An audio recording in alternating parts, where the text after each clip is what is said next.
Welcome back to Boston Black News. We've had a very productive day, conversation going on here. We had DA Kevin Hayden of Suffolk County here this morning, and along with singer from GBH to talk about some of the things that are happening in our community. Hayden talked about his platform, what he's doing in the DA. One of the interesting things that really stood out for me. One of the things interesting that stood out for me was the fact that that he wanted to provide wraparound services and to really have the church, faith-based community, along with the various community-based organizations using the model Safe Neighborhood Initiative 2.0. You can't do it the same way, but things that we did in the 90s, with community centers, it worked. Let's start to have a framework to work from. Along with Corey Thompson, who's here with us now, and Zakiya Alake, we're talking black. We're talking about issues. We brought up issues such as the Oscars and the Ketanji Brown Jackson, Judge Ketanji Brown Jackson. And of course, we want to celebrate one of our heroes, Samuel Jackson, who received an Oscar this year by Denzel Washington, and we wanted to really continue our conversation on black males. And I know we kind of jump from one topic to another, but it's that important that we deal with these topics head on. You had started to talk about housing, Corey, and I want you to kind of expound on that and some of the things that you're doing. And I know Brother Eric was having a conversation with you all about some of the services and programs that are going on. So let's have this platform to be able to educate our community. Well, first of all, housing for returning citizens and black men in particular, you need that support. Right. And the support starts 6 months out before you even get back into society. Returning citizens need that support so that when they do get back into society, they can hit the ground running. Right. And how do you help them do that? With housing and supportive services that are going to help them with, getting back to a normal life that we consider normal. The stability of a home, a place to put your head, through programs that will allow you to have housing that will first allow you to be able to go through query checks and have a place that the housing will support you through the process of getting a job and getting your life back on track. Because getting on track it's easier said than done. That's right. And so you need to get that support ahead of time, and then when you get back into the neighborhood, so that you don't have to be surrounded with triggers, right? Surrounded with individuals that are easily put you back into the place that got you in prison in the first place. And for those, we put a lot of emphasis on those individuals coming out thinking that they're negative. A lot of individuals want to change their life. They do not want to be part of something that they left behind. Right. Right? But if you put them in a situation where they're now getting triggered, they're now surrounded by the environment that got them there in the first place, and without the support to get them a job or opportunities for workforce development, all of those things. And those things matter. And for one particular reason, I like opportunities for Benjamin Franklin Institute. Yeah. That's a program that within a year's time, a lot of young men can change the full dynamic of their household. The income that a young man or woman get out of after they leave Benjamin Franklin Institute can be in the range of $45,000 to $65,000 a year. And for a lot of people, that's life-changing.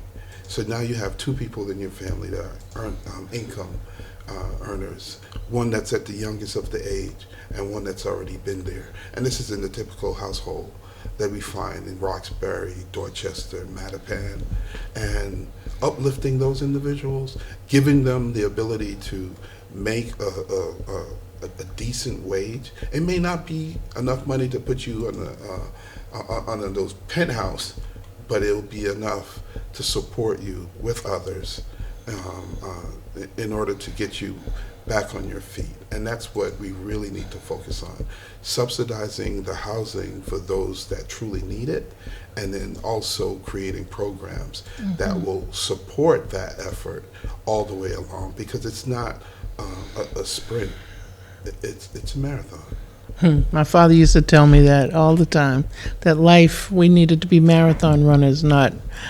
sprinters.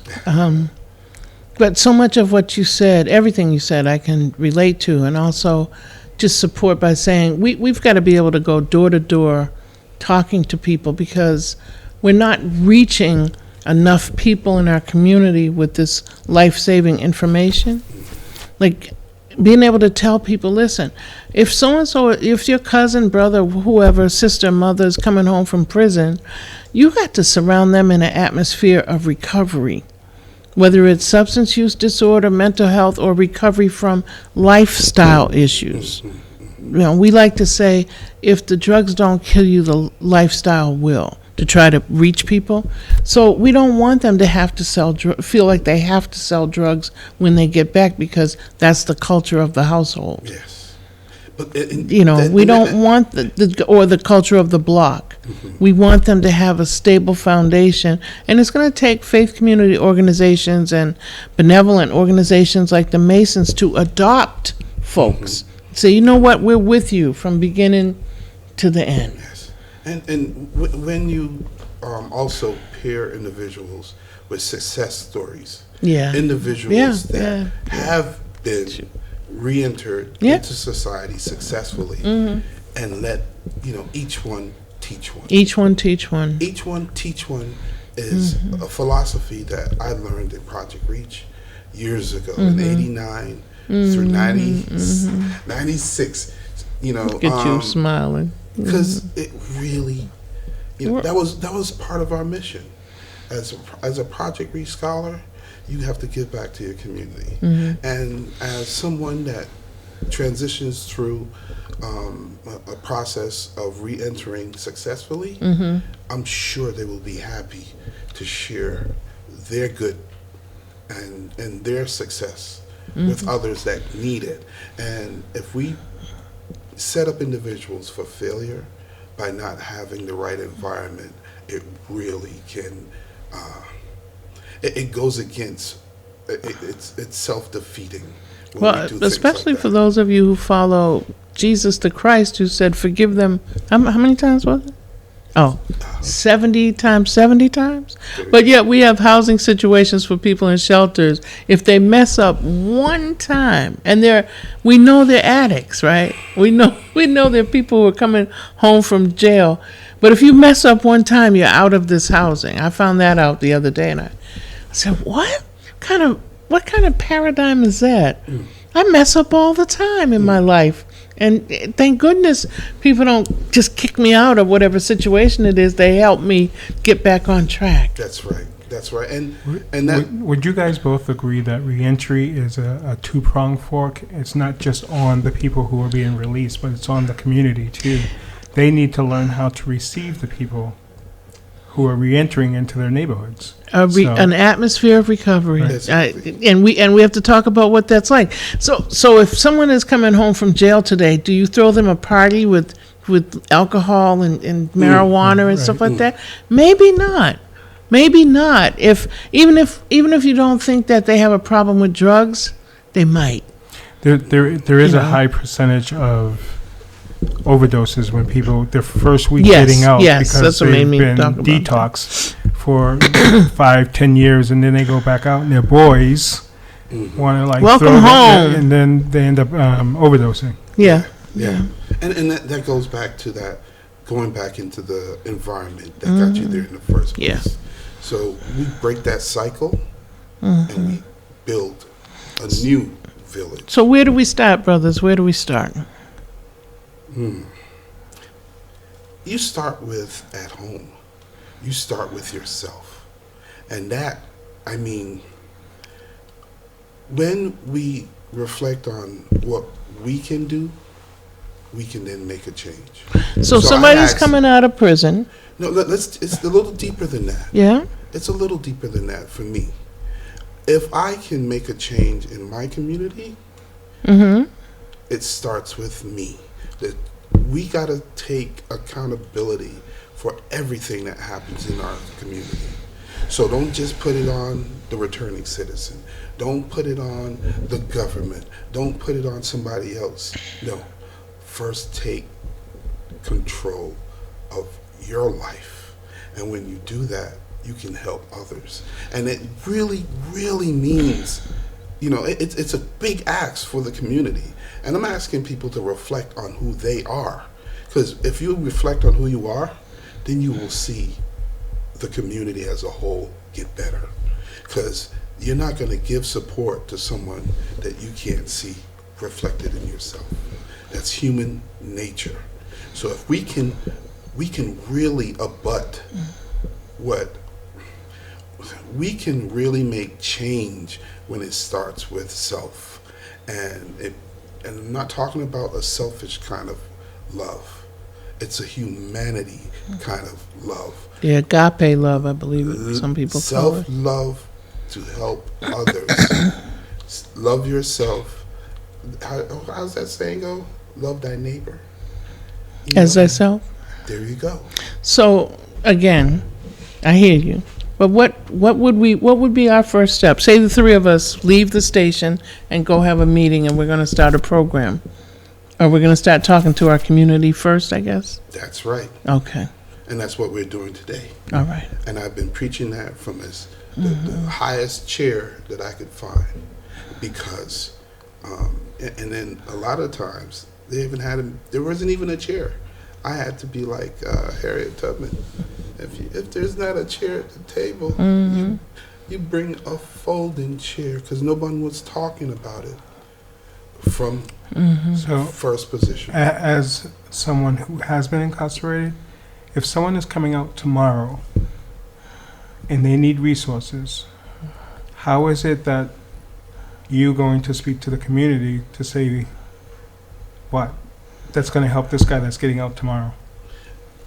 That's an excellent question. And what I'm saying to the community is that when there's housing that's being built in your community, let it happen. But be faithful enough to know that the supportive programs that are there will support everyone. That's the biggest challenge that I think we're going to see with housing.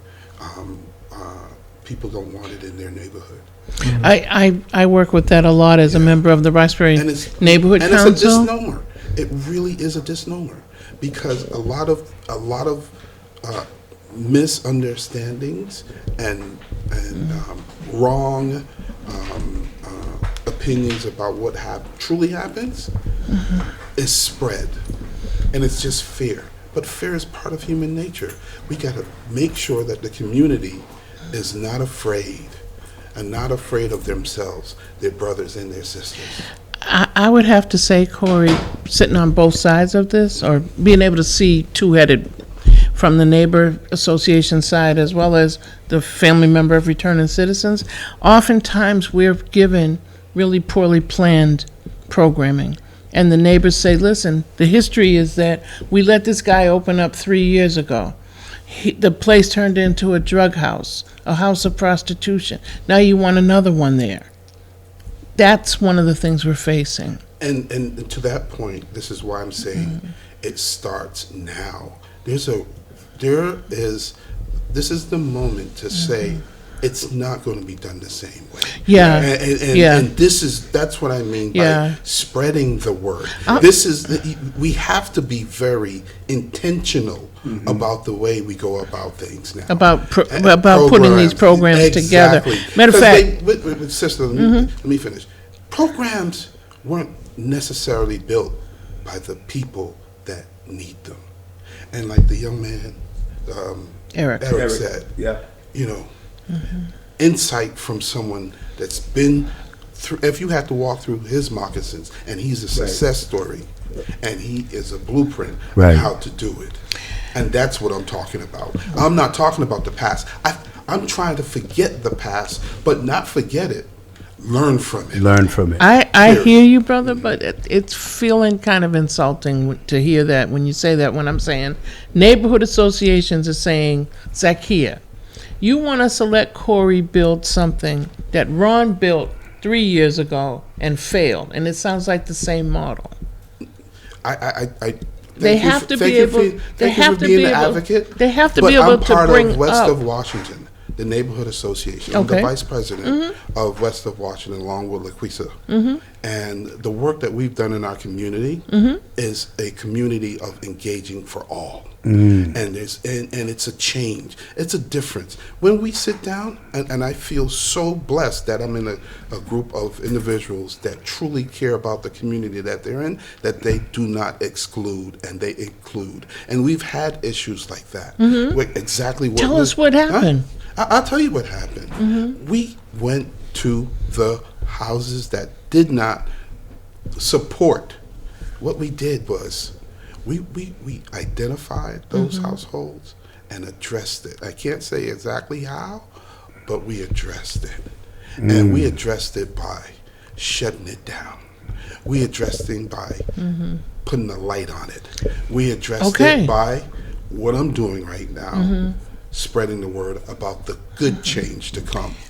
Did you guys have a program outlined that you could support? Did you say that's what one neighborhood association, Holborn, Gannett, Gaston, Otisfield Betterment Association, Laura Younger's neighborhood association, I helped them come up with a good neighbor agreement that they said to the next proposed sober house or reentry home, listen, this is what we looked at nationally that works. We want you to tell us, can you develop a program that looks like that? I agree with that approach, and that's what really fueled my approach. All right.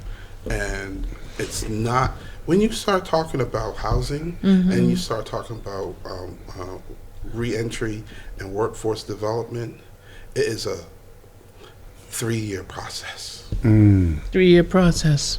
Any business that does well, when you see it doing well, it's the result of 3 years of hard work. So one of the answers is that when Eric says, what are we doing for the guy or woman who's coming out tomorrow, we really, many of us don't have a program right away.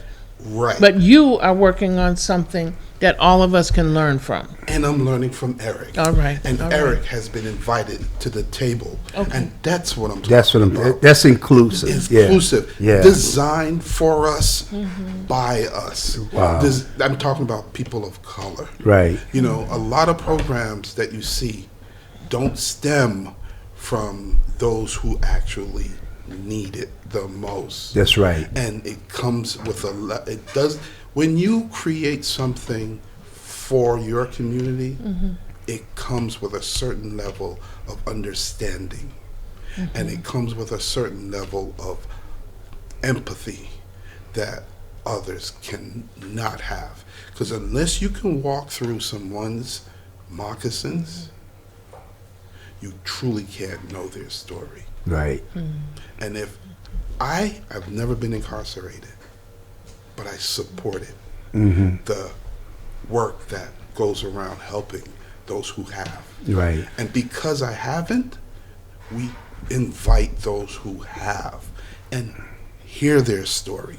And it's all about your story. When I say your story, the story of the person that it really will impact and help the most. And it's through knowing their story is that we can change the narrative. Right. So with collective stories. Exactly. Exactly. Yeah. It's not just one person. Right. But you have to include those who will be greatest impacted by the change. Right.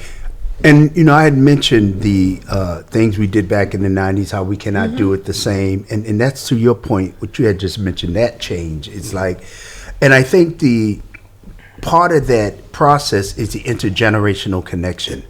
You know, 'cause with what we did in the 90s, of course, there are people doing the work that I don't even know of. Yeah, yeah. You know what I mean? I don't know what they're doing, so I'm not going to say they're not doing. I just don't see it, and maybe because I'm not in that space. So, but let's bring them group of individuals and the ones from the 90s, 2000s, early 2000s together, and see if we can come up with the collective stories or narrative that you talk about, right? Right. And I think that by us, for us, that's the way it goes. That's Exactly. another reason to bring neighborhood groups together too, Right. because his west of Washington story is very different than what's going on where I live around Magnolia, Hartford, Lingard Street, where here I am. I don't want to be in a situation to say no to a recovery house. Right. But they've been so mismanaged around the corner from me that my neighbors are like, you better come to the meeting and say no. Then we have Holborn, Gannett, Gas, and Otisville Betterment Association, Right. who have had a horrible experience as well. How do we get them at the table with west of Washington so that people can see, well, here's how you hammer out a different agreement with these proposed homes? Because they are coming. You know, they are coming. And we should welcome them because it's going to welcome change. Well, they're my It's gonna- cousins, they're my brothers, they're my Yes. sisters, they're my Right. mothers. I got welcome them. And the thing is, we have B3 at our meetings. Oh, Yes. police department, sorry, B3, Sorry. yep. You know, I'm a different generation from brother. I was thinking it was a vitamin. I said, wow, they're giving out vitamins. It's a generational connection. Thank you. But it's that support immediately, you know, and that means they know when we sit down and do those reports, Right. and we get to know who's really the issue in the community. Now we can have a voice, and we can have a say, and we can know how to help as well. Right. Because if you can't talk to somebody and find out what's really going on, you can't make change. Right. And that's what we need to do. We really need to talk to each other. We really need to support everybody in the community, not just part of the community. And truth be told, our communities are much safer and nicer than the greater media. Portrays us. Absolutely. That's why we need our media That's to right. tell the truth. And You know? to acknowledge our achievements. Yeah. And that's why Not just the they big story, the scare Exactly. you. right. And you use it as a platform for educating, whether it's political, whether it's community organized, whether it's equity, whether it's anything. This uses space to make sure we get out the word. Ron, you said that there are certain things in the 90s that won't work today. Well, might not work, but there are things that happened in the 90s, and we were talking about B3. Do you remember when the police department had those buses that they would, use for and then Billy Celeste is one like, hey, let's use these buses for something other than just bringing a bunch of police officers to bang heads. Right. So he used those buses with the community service officers. That's right. And we used to get on those buses. Buses would go through the neighborhoods, pick up different kids, and we'd go to places like Rocky Point, Right. amusement parks. We'd go to Spooky World. And my first white friend, came from South Boston because we picked him up. We got picked up at B2. We went over to the South Boston police station, picked up all those things, and we went to Rocky Point. None of my black friends wanted to get on the roller coasters with me, but this white kid did, and that's how we became friends. And that was that whole, Breaking down barriers. and the conversation don't have to be that hardcore conversation. It could be riding a roller coaster. Right. Exactly. We have something in common, Right. So I think that worked then, and people are kids at heart, and now it doesn't matter where that we're in a different generation. We're still kids at heart, and I think that would still work. So I think community service policing need to bring that back and really service the community. Right. No, I agree with you.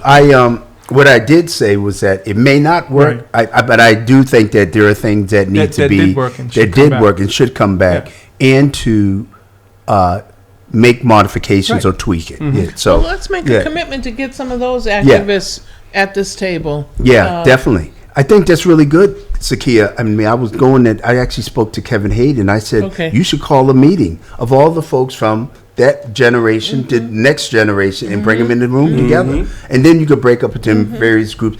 Just the mere fact to tell us what you're doing. You know, I mean, I don't know. I mean, as far as I go into various community centers, it's not like when I ran the missional community centers. No.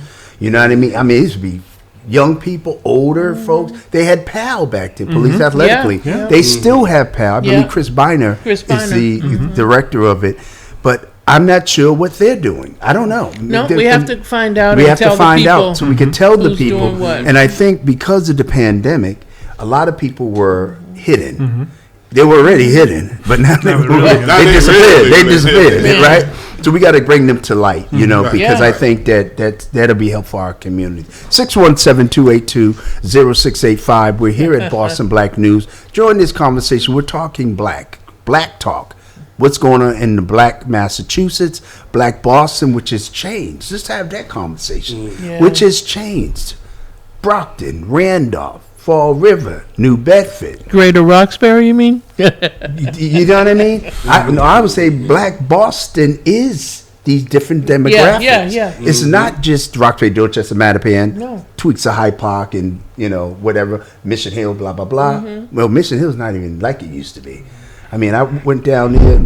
I was like, wait a second. I was there last Friday, and I was like, I who's talked on to the first? executive director. BPDA just put out the statistics on ethnicity in the city. And right now, the minority is the majority. Right. And the majority of the minority are Haitians. No, for real. Yes. And Latinos. Yes. Yeah. So we African Americans are dissipating. Yeah, 10,000 of us left for Brockton. In Brockton, I That's tell what you, the census you go to says. Brockton or Randolph, but we all are the same diaspora. we I'm all. going to take you there, brother, and I'm always going to challenge that. Yeah. Because we got to love each other. I'm from Barbados originally, and coming from Barbados, the slave ship, Right. the enslavement ship, Right. stopped in North Carolina. Mm-hmm. And I'll tell you a story about this. When I saw this, the Daughters of the Dust, and there was a scene where a merchant was pushing his cart down the street, and he was calling out all of his produce that he's selling. When I closed my eyes, I was in Bridgetown Market in Barbados, and this was something that hit me the hardest, to let me know, even though islands may separate us, genetics won't. That's right.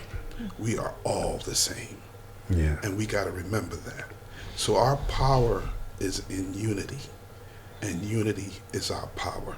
So when I hear people of color, I know what I mean. Yeah. And I support you, my brother, and I support my sister here, and I support my brother Eric as one.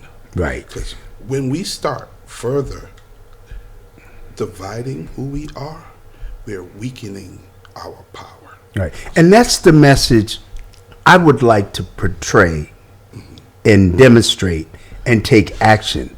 That's been my heart for the last 30 years, right?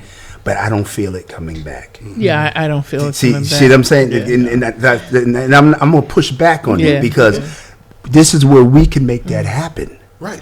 You see what I'm saying? Talk about it. Yeah, well, let's Bring it talk to about, let's bring it to light, let's dig deep, because that's an issue. And I've seen it in the political arena. Yeah. I've seen it in local neighborhoods, and I've heard it. It's been done to me, right?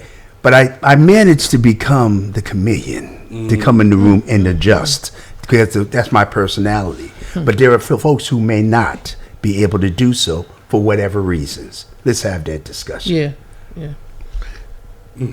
Well, I mean, if we lost 10,000 African Americans, Right. and I'm not sure that that's I can't remember if that's exactly the right statistic. It's up there. But what I'm hearing is we are one, Right. you know, and it feels that way sometimes. I mean, I voted for my first Haitian American city councilor at large. Marie St. Fleur? No, she was my first state rep. but State rep, I'm sorry. She was the first Haitian American elected to a state office in the country. Right, Right, my neighbor. right. But no, Ruth Z. Oh, the Lil first Joe. is Yeah. the first Haitian elected to city council and At it's large. At large, Right. And no, I don't think we ever had a Haitian on the city council before, did we? I can't recall. I don't think so. Right. So, and at large, and her first run, and she ran, and she won. Mm-hmm. So she didn't win on the Haitian vote alone. So I hear you, but we also have to keep looking and make sure that there's seats at the table for us all. That's all I'm saying. No, You know, Yeah. 617-282-0685. You look like you're edgy Yeah, I over wanted there. to share something. A friend Okay. of mine's, a really good friend of mine's, who happens to be Italian. When this whole Will Smith thing happened, he called me up and said, "Did you see that?" I go, "Yeah, of course I've seen it." He goes, "So my question is, how does African Americans expect other cultures to respect you if you guys can't respect yourselves?" And that like I came said, from a white collective Italian. punishment. Yeah, You know? right. yeah. Because I mean, when I see white people hitting each other, I don't suddenly say to myself, "Oh, I can't respect them anymore." Well, someone You made know- a comment about the worst things that happened at the Oscars. I don't know if folks remember when John Wayne in the 70s. Yeah, he was going to jump on an Indian, a First Nation the- woman. yeah, Native- 1972. I just read about Yeah, that. isn't that I'm glad you something? Okay, do y'all know the story? Tell the story. Tell the story. Is it Al Pacino? Who gave? Not Al Pacino. I can't remember the name. I know Lord. John Wayne was involved. Okay, what happened was, an Italian man was going to stand up and get the Oscar for The Godfather. Now, who would that have been? Al Pacino. Was it Al Pacino or Marlon I don't know.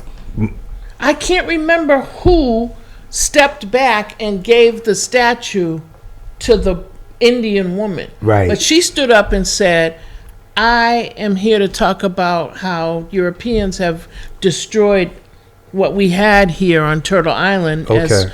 indigenous people." It took 6 or 7 men to hold John Wayne back. I think Eric is finding it online. he was going to beat, we project that he was going to beat the hell out that Indian woman. That Native American woman. Right. Because politics don't belong at the Oscars. Right. So I just read it the other day. It took Isn't that 6 something? or 7 men to hold John Wayne back because he was trying to get to her. Right. Not Marlon Brando or Al Pacino. Robert De Niro. Robert De Niro. Yeah, if one of them Latino- said, instead of me going to get this Oscar on the stage, I want this Indian activist to pick it up and talk about what it means to be an Indian in the USA. Wow. Yeah, thank you for bringing that up because I forgot. I meant to have that front and center today. Good. Again, we're here talking black. Black. Boston Black News, and we're covering it all. If you want to join our conversation, just call 617-282-0685. I know Eric's doing his research over there so we can get all the factual actors that happened about the incident that we discussed. Again, we know that the budget's coming up with the Black Male Commission, the Black Male Advancement Office, but there's a commission that's coming up. So we really want to make sure folks are lined up, ready That's right. to make sure that we get the resources that we deserve, Exactly. so that we're able to address some of these issues holistically, wraparound service, whatever name you want to call it, the intergenerational connection. So I'm really excited about it. And then, when you had mentioned story, immediately I thought about all the stories we did with Real Talk for Change. That's right. Man. And I had the opportunity to talk to Cece. He gave me a little break because I had a little things going on in my life. But I'm meeting with Caesar next week to kind of change these issues that we are talking about this morning. And let's not forget the work that we did. If you go to the portal, realtalkforchange.org, if you go to the portal, you will see stories from people from all over the city of Boston talking about issues that are pertinent to you, whether it be housing, whether it be community relations, violence, education, all the issues. And there's a search for a new school superintendent. Yes. I just heard that Rachel Skerritt, who's the head of school, that's the new name, head of school of Boston Latin. Oh, yes, she resigned. I talked to her 2 weeks ago, and I didn't know. And I immediately I asked her, "Are you going to be the superintendent? And, are you looking to do that?" And she's like, "Well, I might as well stay here at Boston Latin if I do that." But she's decided to move on, and one of our supporters of the Board of Champions, Dunk the Vote, Sid Topol, we want to send our condolences to the family, the Topol family. He passed away Tuesday. Yes, he passed away Tuesday. I got the call yesterday. His service is this Monday at Levine Chapel in Brookline, Massachusetts, 11 a.m. to I don't know the exact time. Yeah, because it's really, he's one of our Board of Champions. He supported Dunk the Vote all the way from 2005 to 2022. So I mean, he helped with the march with John Lewis, Congressman John Lewis, and other elected officials. That's when I had the opportunity to meet Virgil Wood, Taylor Branch, who's the autobiography of Martin Luther King. I met all these folks and all the electeds. I didn't, I'm not starstruck. I was like, yo, y'all get in line, But Sid was one of our main supporters. So a philanthropist, the founder of the Cable Box, and they did a story on he and I. In 2005, when we organized the march from First Church of Roxbury to the Boston Common, and really good man, social justice warrior. He is definitely for the people, a democratic activist and major donor. We're gonna miss you, Sid. But your legacy will live on with Dunk the Vote. We have a caller on live on Boston Black News. Caller. Hi guys, it's Dawn. Hi, Dawn. Good morning. Hey, Dawn.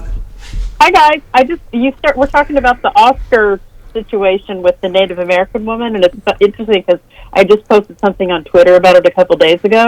Okay. So my understanding was that she was standing in for Marlon Brando, and she basically was standing in to say, I'm on behalf of him, he's not accepting the award because of the treatment of Native Americans. And you're right, not only did John Wayne attempt to assault her, but even Clint Eastwood, he didn't attempt to assault her, but there's a clip of him afterwards when he came up basically discounting her and, making a comment, something like, oh, well, I guess I have to be careful about what. It was just really deceptive. I saw that too, I just Dawn. want to clarify. Thank you. It was 1973. This show's great, you guys. Thank you so much. Thank you, Dawn.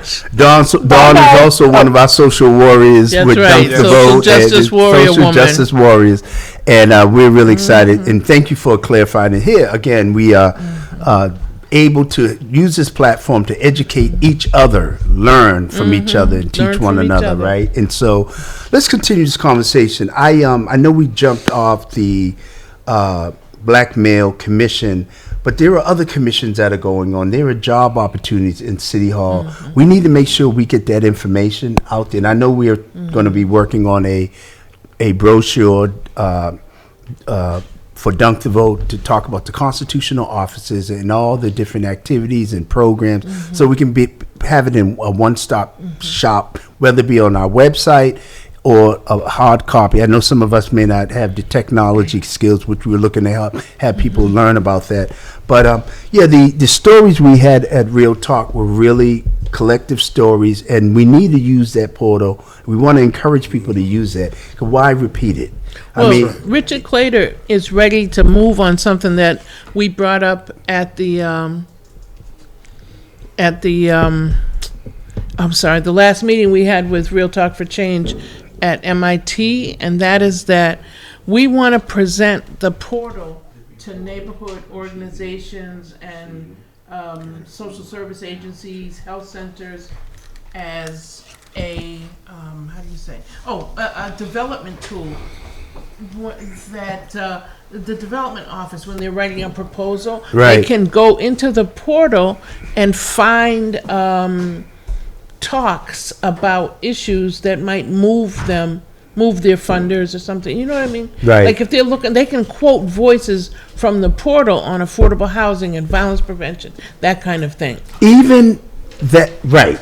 And I love that about the portal. That's what I'm saying. And also with the new school superintendent search and the tour that the Wu administration is doing across the city, the folks we reach will not go to a town hall meeting. So therefore, you can get them collective stories from the portal as well as the stories from the town. So you can get a real Boston flavor as opposed to just the regular ward, the caucus groups and the same old folks going from one meeting to the next. We need to hit a diversity of voices. And we need to raise some money because you know how you had Pastor Wall bring Boston Black News to the Real Talk for Change launch? If we could do that more, even once a month. Right. If we could afford to do that once a month and let the people talk to us, oh man. Yeah, right. That would just be so empowering, I think. Right. 617-282-0685. We're here at Boston Black News having a discussion about black people, black talk, black world. We're really here to try to have a platform for you, our listeners, our viewers, to contribute to advancing our people and the black diaspora. And we want to make sure that you get all the news from us because we are us together. So we had DA Kevin Hayden this morning. He talked about his platform as he is in the office as the district attorney, singer from GBH. He had raised some of the issues and some of the stories that GBH has gotten from being here as well. Oh. And so, this is a platform that we all can use to get across messages, build ties to our community. Talk about what happened here with Greg Davis, Tanya Anderson, yourself, and the resources that have come from your It's appearance. amazing that you would bring that up. Later on today, I have a meeting with a student. It's going to be on Zoom, a Harvard student who runs some kind of company that's spun off out of Harvard students. They create apps for nonprofit and profit-making organizations. So I emailed him when I found them online, and I said, well, we need to build a recovery app for people who cannot come out and get the services that help them maintain their recovery. But because of COVID, they've been shut in, and many are relapsing. And I said that because Greg and I are writing a proposal right now in response to an RFP from the Aging Strong Commission. Okay. $5,000 to $25,000 to reach isolated elders. I called Greg. I said, we better tell him we need to reach the isolated elder that's in recovery and struggling. That's right. He said, struggling? Sister, we have a lot of people, elders who have relapsed. Right. And many of them live in elderly housing development. Wow.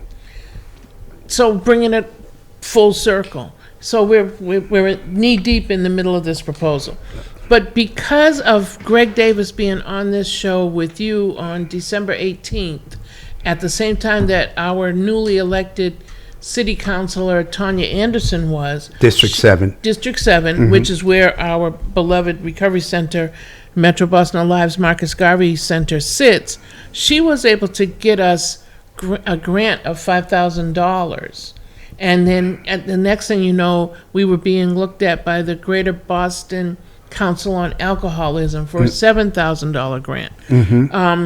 We had our meeting with the a board member who's interviewing potential grantees just yesterday. Wow. So there's a lot going on, and then we're taking the $5,000 and starting with you next month. You just don't know it yet. We're going to take that voter registration, voter education on the road. We want to go down the street to Nubian Square, where Mass and Cass have come to visit, and have health fairs with voter education, registration, Dunk the Vote pledge cards right there. I actually did get a call from beloved brother Richard Clater. He said, Ron, can you update the cards? So I'm going to get the cards. I know it's different, but I have to get I got to order about 500 of them. So yeah, definitely. So this has been an exciting morning here at Boston Black News. My beloved sister Zakiya Alake, Corey Thompson, Mobius Community Builders. He is a developer in our neighborhood, as well as singer from GBH, and our new DA, Kevin Hayden, and he laid out his platform, what he's doing, and how he's going to try to bring wraparound service and build on what we were doing in the 90s and tweak it. Again, I want to give my condolences to one of our border champions, Sid Topol, philanthropist, the founder of Transatlantic, which is the cable box. good friend of mine, a major supporter from supporting our work ever since 2005 all the way up until now. We want to, let his memory be a blessing to us. I want to congratulate all the good work that's being done out there. We want to make sure we highlight your work here at Boston Black News, because one of the things I would love to see is all of our community-based organizations come together, church and faith-based groups come together to make Boston, and we can bring corporate groups to come together and provide the services so we can make our community a better Boston. So thank you, Zakiya, Alake. Thank you, Eric, for engineering Pastor Bruce Wall. We're at Boston Black News. We'll be right back at the 10 o'clock hour. You have final words? No, I thought it was around 11 o'clock now. Yeah, okay. We got 5 more minutes. What We time keep is going. I did want to get this thing rolling. 10:52. Okay. Oh, all right. Well, I guess we have some more to talk about. Any announcements? Do we have any announcements? I don't have any announcements, but I do have the story on Clint Eastwood. Okay. Okay, this is coming from Wisriff. Clint Eastwood, who was hosting the Oscars that year, and this was in 1979, came on stage afterwards and had some sly remarks towards Littlefeather, saying, "I don't know if I should present this award on behalf of all the cowboys shot on all the John Ford westerns in the theater. However, this wasn't the wildest part of the night. According to Littlefeather, John Wayne was having to be physically restrained by 6 security guards from running on stage and confronting her. During my presentation, he was coming towards me to forcibly take me off the stage, and he had to be restrained by 6 security men to prevent him from doing so." Yeah.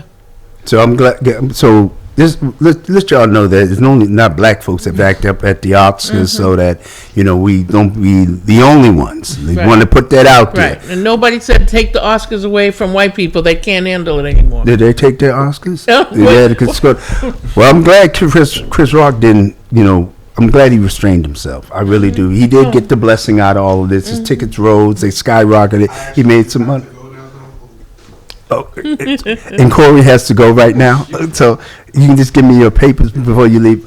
We're going to be wrapping up this broadcast. Boston Black News, we really appreciate our guest, Corey Thompson, who has to go right now. Sorry about that, folks. And, time delay. I'm sorry. Our break. Okay, that's okay. It's okay. We're having fun here. We get it together. Even though you may not see everything in the background, we got it together here. Again, I want you to tune in. Boston Black News. I'm here from 8 a.m. to 11 a.m. every Friday. Tune in for our next broadcast with Leon Rock, right out of D.C. We'll be right back next week. Bless you. That's all right.